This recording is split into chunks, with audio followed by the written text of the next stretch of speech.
Shalom, shalom. Dans mon message le samedi sabbat 24, j'ai adressé un sujet « Où trouve ton Dieu ?» Et le titre que je peux donner en alternative, c'est « Il cherchait Dieu, mais il suivait les hommes ».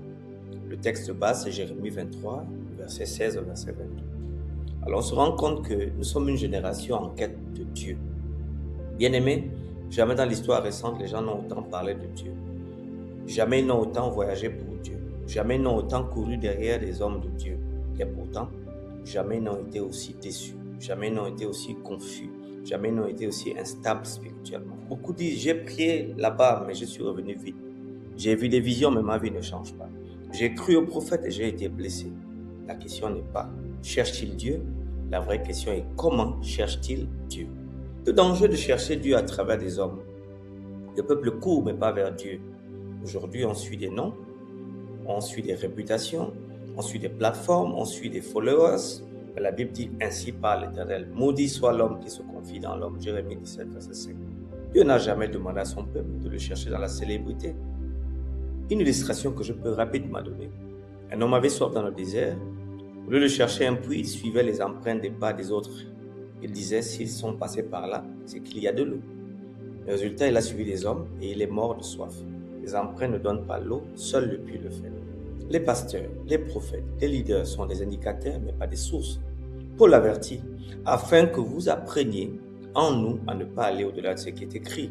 1 Corinthiens chapitre 4, verset 6. Quand un croyant croit plus à ce que le pasteur dit qu'à ce que Dieu a écrit. Défend un homme plus que la Bible. Il est déjà en danger spirituel. Jérémie 23 dénonce les faux guides.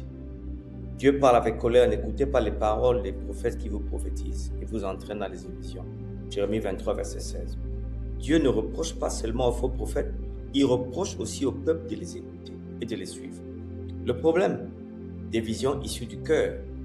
Ils disent des visions de leur cœur et non ce qui vient de la bouche de l'Éternel. Jérémie 23, verset 16.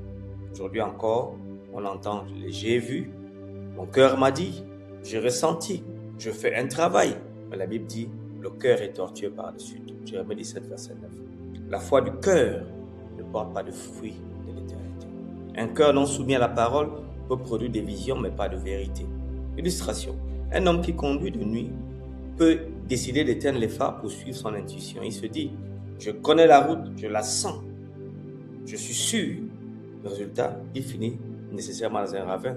La parole est le phare. Un cœur sans la parole est en danger de mort spirituelle. Numéro 3. Le piège de guérison et des expériences en transformation. Des gens veulent des guérisons mais pas de conversion.